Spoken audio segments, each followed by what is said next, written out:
Mount Rushmore's controversial history. Mount Rushmore pays patriotic tribute to 4 United States presidents: George Washington, Thomas Jefferson, Theodore Roosevelt, and Abraham Lincoln, with 60-foot-tall faces carved into a mountainside in the Black Hills of South Dakota. Sculpted on sacred Native American land by a man with ties to the Ku Klux Klan, Mount Rushmore National Memorial was fraught with controversy even before it was completed on October 31, 1941. 400 men, many of them miners, worked with sculptor Gutzon Borglum to chisel the faces of 4 U.S. presidents on Mount Rushmore using a combination of dynamite, jackhammers, and fine carving tools. In 1930, a powder monkey worker held dynamite and detonators that would be used to blast rock at Mount Rushmore, clearing away some of the granite before more precise carvers swooped in. Over the years, the memorial has drawn protests over its location on indigenous land, debates about whether another commander-in-chief deserves a spot on the mountain, and a Hollywood controversy over an Alfred Hitchcock movie partially filmed on the site. To understand Mount Rushmore's history as a cultural symbol and flashpoint in America, here's a look at how the memorial came to be. Mount Rushmore is located in the Black Hills region of South Dakota near Keystone. Before it became known as Mount Rushmore, the Lakota called this granite formation Tunkasila Sakpe Paha, or Six Grandfathers Mountain. It was a place for prayer and devotion for the native people of the Great Plains, explains Donovan Sprague, head of the history department at Sheridan College in Wyoming and a member of the Cheyenne River Sioux tribe. The Black Hills location is also significant. For Lakota, Cheyenne, and Arapaho communities, the region was not only spiritually important, it was also where tribes gathered food and plants they used in building and medicine. "It's the center of the universe of our people," Sprague says. In the late 1800s, Euro-American settlers began pushing into the Black Hills, igniting a war with the indigenous population. The U.S. government signed the Treaty of Fort Laramie in 1868, giving the Lakota exclusive use of the Black Hills. Within a decade, however, gold was discovered in the region, and in 1877 the U.S. broke the treaty and took over the land. In 1929, workers in South Dakota used dynamite to begin shaping the side of a granite mountain into faces of 4 U.S. presidents. What happened with the Black Hills is so clearly theft in relation to the U.S.'s own laws, says Christina Gish-Hill, a professor of anthropology at Iowa State University who's investigated the meaning of Mount Rushmore for Native Americans. After that, settlers and prospectors poured into the region. In 1884, New York attorney Charles E. Rushmore visited to strike a deal on a tin mine, and, on a lark, Six Grandfathers was renamed after him. But the land dispute was not resolved. In the 1920s, the Lakota tribes sued the U.S. government for theft, a legal battle that would drag on for decades. By the 1920s, South Dakota, now a U.S. state, had become a road trip destination for Americans in their new horseless carriages. They motored in to see the newly designated Black Hills National Forest and Wind Cave National Park. Governor Peter Norbeck had also built the Needles Highway, a scenic route wending through the iconic granite formations of the Black Hills. An aerial view of Mount Rushmore taken in 1967 shows the 4 presidential faces, the surrounding Black Hills, and its jumbo parking lot. Both the parking lot and the parking garage, which replaced it in the 1990s, drew criticism for the clearing of land required to build them. The fee to park in the garage wasn't popular with tourists either. Tourists in 1947 gaze up at Mount Rushmore, which was finally completed in 1941 after decades of setbacks and funding delays. But Doane Robinson, a historian at the South Dakota State Historical Society, believed the state needed more to entice tourists. In 1924, learning about an attempt to carve the likenesses of Confederate leaders into the side of Stone Mountain in Georgia, Robinson launched a campaign to create South Dakota's own mountain men. Robinson envisioned an ode to the Old West, with carvings of historic figures such as Lewis and Clark and Lakota leader Red Cloud. He reached out to Stone Mountain sculptor Gutzon Borglum, who would transform the granite-faced mountain into what it is today. Borglum had gained fame for sculptures honoring U.S. history, as well as his bombastic personality. In Georgia, he became involved with the Ku Klux Klan, which helped fund the Stone Mountain Project. But Borglum soon began to clash with the Stone Mountain Memorial Association. In February 1925, the association fired Borglum, citing mismanagement of funds and his offensive egotism and his delusions of grandeur. His sacking made national news when Borglum destroyed the Stone Mountain models and fled the state. Sculptor Gutzon Borglum works on a clay model for Mount Rushmore National Memorial in 1937. By August 1925, Borglum had agreed to work on Mount Rushmore, but not the way Robinson had pitched it.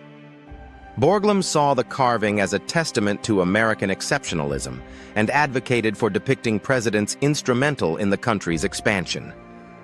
George Washington, the country's first president, would represent its birth. Thomas Jefferson, who nearly doubled the country's size with his purchase of the Louisiana Territory, stood for its westward expansion. Theodore Roosevelt, who had overseen the construction of the Panama Canal, was a symbol of economic growth. And Abraham Lincoln was selected for having fought to preserve the nation in the Civil War. President Calvin Coolidge dedicated the site on August 10, 1927. Over the next 16 years, Borglum wrangled with the federal government about funding and control of Mount Rushmore, which he never technically completed. Borglum hoped to carve the presidents down to their waists and chisel a description of the memorial next to them. But when it became clear there wasn't enough space for the latter, he decided to build a room behind the faces to hold U.S. historical artifacts. In 1938, Borglum began blasting a 70-foot tunnel into the mountain for his Hall of Records. Worried about federal funding as war loomed in Europe, however, the U.S. government ultimately instructed Borglum to hold off on the hall until the four faces had been completed. Borglum was still refining those heads when his health began to deteriorate. He died on March 6, 1941, leaving his son, Lincoln Borglum, to continue his work. But the mountain had a limited amount of surface that could be carved. For example, Jefferson's hand couldn't be completed due to the quality of the stone, and worse, funding had run out. The project was declared finished on October 31, 1941. The tunnel that Borglum had drilled for the Hall of Records sat empty for decades until 1998, when the National Park Service placed a titanium vault in the floor, filling it with information on Mount Rushmore, the presidents, and U.S. history. This not-so-secret room isn't open to the public but has been the subject of much speculation and was even depicted in the National Treasure fictional historical conspiracy movies. Mount Rushmore was most famously the setting of the final chase scene in Alfred Hitchcock's 1959 thriller, North by Northwest. However, the filming itself sparked a controversy. In 1958, the National Park Service granted Hitchcock permission to film at the memorial on the condition that it wouldn't serve as the backdrop for any violent scenes. Hitchcock had to promise Cary Grant and other actors wouldn't run across the tops of the presidents' heads. Hitchcock partially kept his promise, filming scenes in the memorial's parking lot and cafeteria. He then went on to shoot the film's violent final chase scene on a scaled replica so realistic that viewers believed it was filmed at Mount Rushmore. The National Park Service and the U.S. Department of the Interior cried foul and ultimately asked Metro-Goldwyn-Mayer to remove the credit line at the end of the movie, thanking them for their cooperation. Mount Rushmore opened to the public even as the Dakota continued legal challenges. In the decades since, the memorial and its surroundings have served as a flashpoint for the treatment of Native Americans. Activists and members of different Native American tribes blocked the road to Mount Rushmore National Monument in South Dakota on July 4, 2020. They were protesting both the visit of then U.S. President Donald Trump and the fact that the monument was built on sacred indigenous lands. Although the loss of the land was a far bigger concern for many Lakota, Cheyenne, and Arapaho, Hill says that some indigenous people wanted the site to recognize their history too. Native nations have also taken issue with the way Mount Rushmore told their story, and that of U.S. expansion.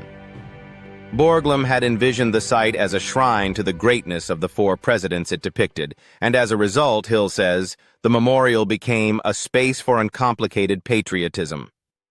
Mount Rushmore's interpretation of American history ignored that Roosevelt, for example, oversaw the dismantling of Indian territory in Oklahoma, while Washington and Jefferson owned enslaved Africans.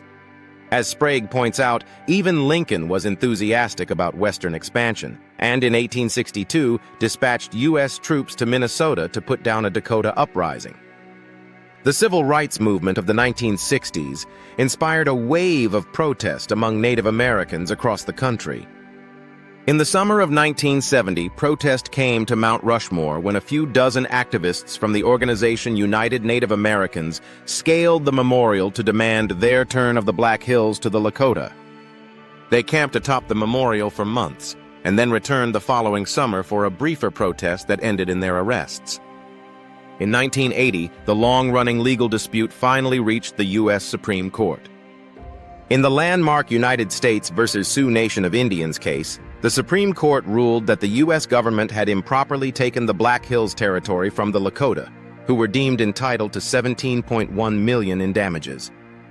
But the Lakota declined the compensation and have since advocated for the return of the Black Hills instead. Mount Rushmore's duality, sacred indigenous ground, patriotic bucket list destination, means it remains a protest site today. On July 4, 2020, more than 100 demonstrators gathered at a 4th of July rally held by President Donald Trump to protest the memorial and remind rally attendees that the monument was built on stolen land.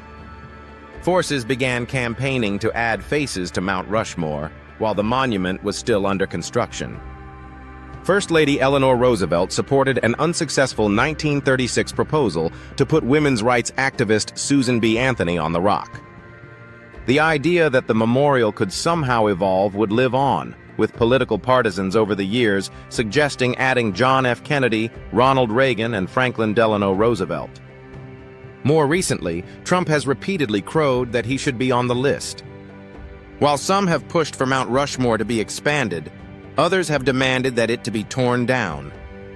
As the U.S. reckoned with the Confederate statues and other monuments to its racist past, some tribal leaders and their supporters have called for the memorial's removal.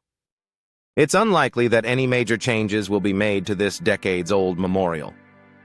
The National Park Service has dismissed the idea of altering Borglum's vision to include a new face, while the Native American community is divided on the question of whether to destroy it or use it to educate tourists about the real history of the American West. I don't see anything to gain from tearing things down, but where I'm coming from is to have a side of the American Indian or Lakota people there, Sprague says. A massive number of people visit this grand carving, but they walk away with very little knowledge about the complicated history behind monuments like Mount Rushmore.